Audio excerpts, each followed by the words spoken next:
Hi, I'm Bonnie. And I'm Margie. And I'm Daylight, still. Glad to have you with us again. This is part 2 of today's conversation.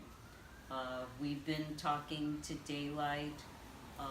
Part 1 was kind of catching us up on your experience with this new guy you met and your experience exploring and who you might be and who you are and what that was like. We touched upon a couple of topics. What were some of the highlights that we wanted to explore here? Well, I think what we really recognize is how different we act when we have an expectation of a relationship or we want someone to like us, how we start withholding the truth of what we're feeling and what we're experiencing, and especially noticing that that's true where there's a male-female relationship if we're heterosexual. Or female, or I'm sure the same thing happens. Yeah, so the sexual energy, and so a question I have is there sexual and romantic to me are different. There may be sex in romantic, but you can have just a physical relationship. And so one thing I'm wondering just in this moment, if you're just being physical, sexual, is it the same challenge of intimacy, or you don't even explore intimacy? Well, it's been a while since I've done that, but You've done it. But I have, yeah. Right. And I think I think that's easier. I do too. Me too. You have an agreement that this is why you've come together, and you enjoy your sexual energy together, and there's really, as long as there aren't any expectations beyond that. And now I was in a relationship like that, and then I decided I wanted them as my boyfriend. It's really interesting because there was a period in my life where I had lots of sexual encounters with friends and people I just met, and it was all about the sex, and the sex was actually very, very juicy, and I was very open in the sexuality part of it and had a wonderful time. And then somewhere it switched, and I started finding if I had a sexual relationship with somebody, I now wanted a love relationship, a romantic relationship, and that was kind of interesting. And sometimes I actually wish I could go back to those just fun sexual times, but I don't find I can do that anymore. Well, I think for me, it's like it's a part of this evolution. It's a part of this growing. For me, connecting with Source. Right. That's the love. That's where I want to be. That's with Dispenza, it was lovely. As we were doing this work, he says, "I want you to make love with your brain," and it was. You're just pulling all that energy up right here, so you can connect with Source, and it is orgasmic, and it is something very different than going to the gym. Mm-hmm. Which It's funny how you went from I thought you were gonna say from being sexual even in a romantic relationship, and you went to going to the gym, and I went, how did you do that? well, when you're having sex for sex, you're using new muscles. You're Okay, getting so that's the stronger, analogy of going to the gym. I'm getting greater endurance. I mean, all the things. Yeah, I was putting a sexual relationship in terms of going to the gym. I missed that jump. Now I'm with you. Go When ahead. I had those really fun times sexually, at orgasm, I was one with everything. I was one with God. I was in that place of going home, and I don't know what happened there. So when you got to be cool. romantic, even though you orgasmed, you didn't go to I think I always go there when I orgasm, but there seemed to be more agenda in the whole thing. which interferes because agenda's going to be which more would mental. interfere and they really interfered with those pure orgasmic one with God places that I used to reach. Right. Well, what happens, I think, is we drop on past or the future. We you know, miss being here in the moment. Right. It's like, is this? Am I going to be able to have this thing Yep. in the future? This regular orgasm thing, Orgasm am I- or the intimacy. I mean, right, yeah. right, and then there's just like something's missing. Mm-hmm. You know, there's something missing here, because I don't, you know, I only feel like one with God in that moment, but I don't feel one with God the rest of the time I'm with that person, or with myself. Maybe it's really even more. And the thing that I remember about, and remember is present time too, when how much time I spend imagining being with when they're not here. The more, one of the anticipations is how much of my present is spent rehearsing things I want to say, or imagining where the relationship might go. Instead of being in the moment where I was, the more vested I became in the connection.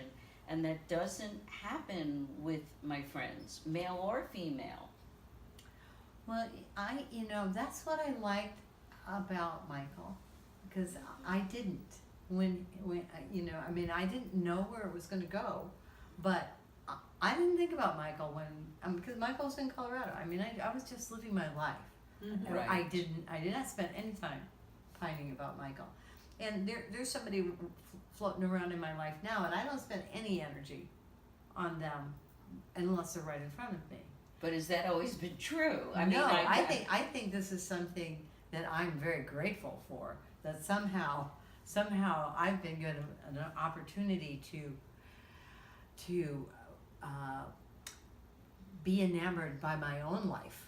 You know, I guess is, you know, like really appreciate what my life is all by itself without anybody else. And when somebody else shows up to share it with me, great. But I mean, I love it when you guys. I haven't got it down with the men yet. Right. But this is my intention. Yes. This is and if I stay focused on that, then maybe it'll work. Well, and the thing that you just said about loving your life, recently there's been a shift in me from I can be up and out, and when I'm out and shopping or in the world, I'm a radiant light and I connect with people and I'm light, and then I come home. I mean, yes, I can be intimate with you guys about things I'm going through, be there for you, but the energy exchange keeps me out of a realm that I would go to as soon as I was alone, and especially as soon as I walked into my space. And all of a sudden I didn't have the self-love and acceptance. No matter where I looked here, there were flaws, there were not likes in my space, in me. Just recently, within the last few months, weeks, it's like, wow, my life rocks. I have a lot to be grateful for. I'm going to focus on that. And I'm enjoying my life in the moment right now without as much concern about what's going to happen. What's going to happen if you leave? What's going to happen? And it's like, I never imagined that I would be having this. I had a very interesting experience recently in that I spent Thanksgiving somewhere else, and the meal was different than my 45-year making Thanksgiving dinner. And the next Saturday, I made Thanksgiving dinner for myself, spent all day and evening cooking. I didn't eat until like 11 at night. And Which is your normal eating time, so let's... When I sat down and I ate, I felt the most loved. I was shocked at how loved I felt. Like somebody would spend all day preparing this meal just the way I liked it. Everything that I liked, and I felt so loved, and I don't think I'd ever had that experience before. That's beautiful, and I think that's a great message for all of us. It doesn't have to be as extravagant as a meal, but it is a continual personal care Yes. for ourselves. Because I'd never An spent that intentional- much time Right. cooking a meal for myself. I would spend that much time cooking a meal for other people, but never for just I myself. think for me it comes down to worthiness. You know, if I feel worthy to receive that kind of love, then that changes my world. And if I don't feel worthy, I'm going to back it off from no matter where it's coming from myself, from you, from anywhere. So it's and some days I feel more worthy than others. You know. I hear what you're saying, and I'm wondering, I'm playing with not buying into the parts of myself that are challenging my worthiness, because I know, even though I don't see auras, even though I don't, you know, there are things that people describe that they're doing that I don't have the experiences, and there used to be a time when that would cause me to doubt that I'm ready, doubt that I'm deserving, doubt that I'm spiritual, even though I'm doing all these spiritual whatever.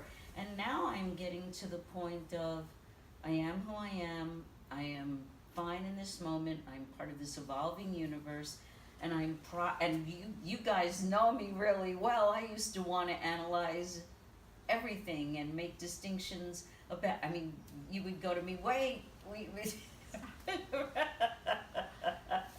Well, you know, I think You and I are getting to a different level of we convert, the three of us to separately, you and me, and you know, we'll go, but then it's like we don't wallow in analyzing, in thinking, right? I think when we're getting to the place where we're sharing our experiences rather than trying to figure anything out. Yes. Yeah, and it is. I mean, you're such a good mentor for me. Always have been in learning to spend more time looking at how I feel than how I think.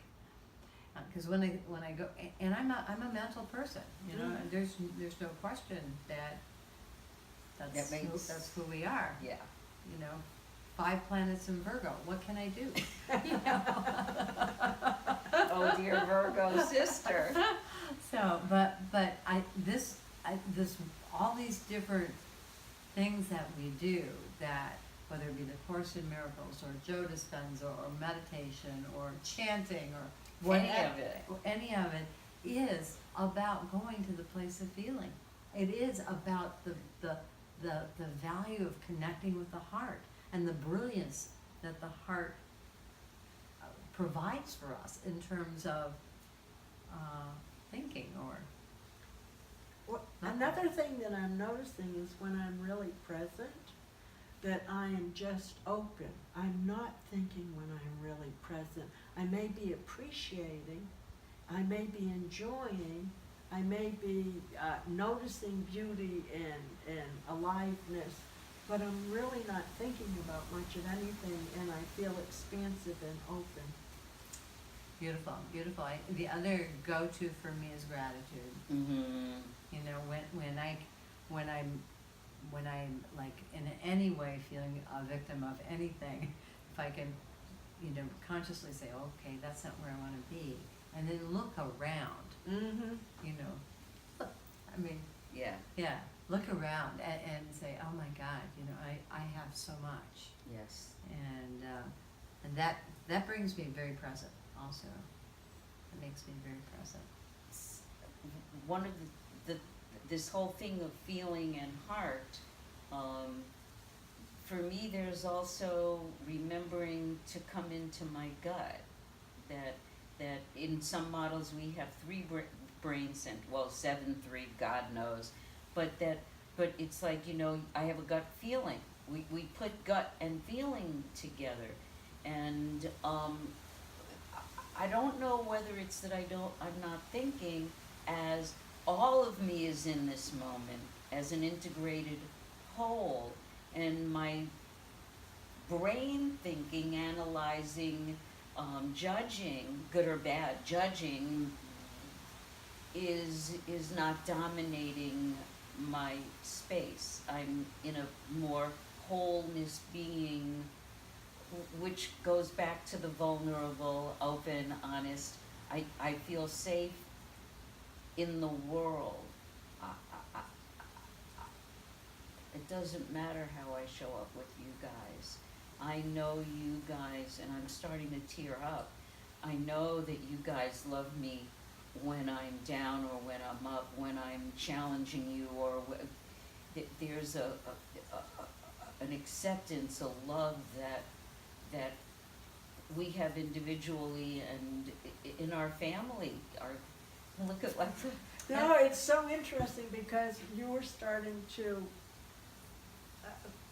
be a little bit mental. Yeah, I was. Yes, you were. And I was noticing myself kind of starting to drift away, and then you started to tear up, and I was here like immediately, and instead of thinking, oh God, she's Here up on I a 10, I immediately thought, but as soon as you did that, I thought how much I love you. It's always It's that- that interesting. And you know, I was sitting here saying, this is what I want with men.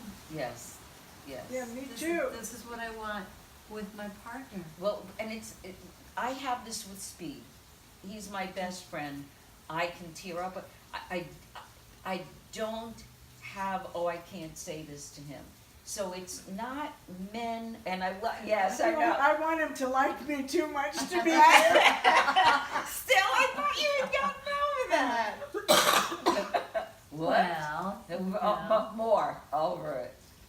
But you, it's not sitting with me all the time. I don't even think about it until you said it. Right. And then I notice in his presence I'm probably still not as vulnerable as I would like to be.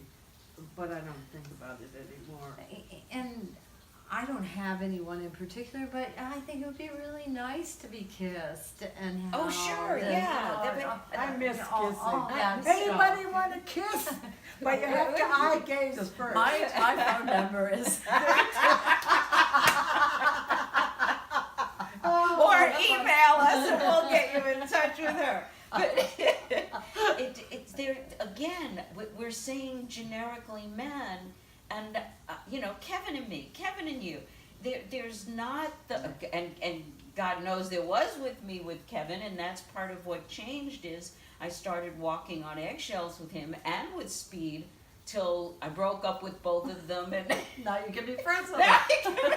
So this is what we do. Yeah, and so what we're wondering here, and inviting you to join us in conversation and commenting is, how do we keep this authenticity, this vulnerableness, these heart walls down when we're exploring the romance, when we become sexual? What happens that the longer we're in the sexual relationship, the more eggshells, the more walls go back up?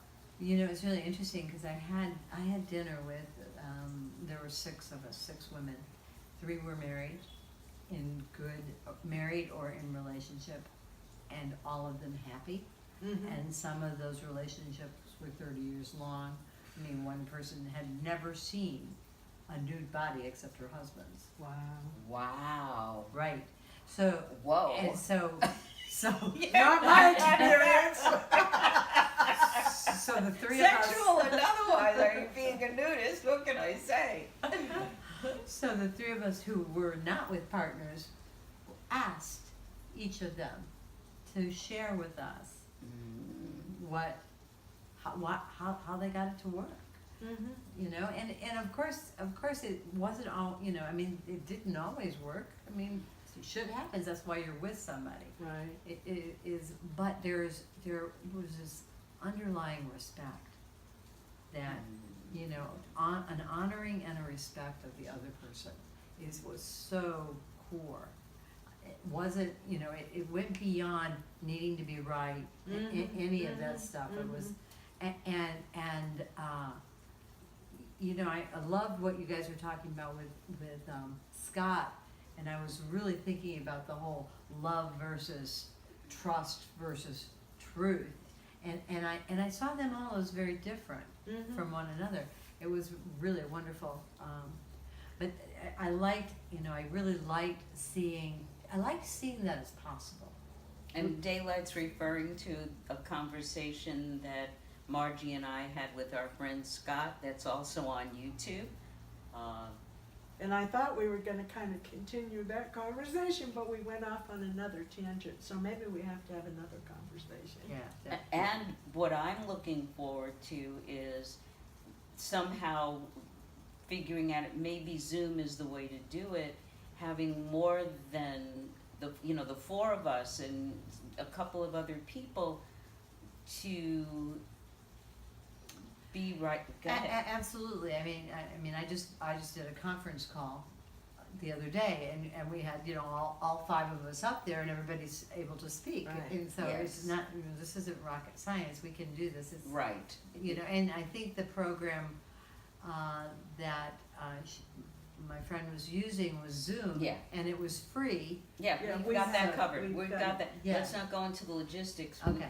It's more the thing of, we are all at the point in our lives and our consciousness, our evolution, that we can tell the difference when we start to hide, when we start to walk on eggshells, that we want to keep the heart walls down and the blocking, and that when there's that romantic sexual energy, tension, spark, when we become more and more sexual, when we're in a vested romantic sexual relationship, how do we keep the spark and yet stay real and evolve together?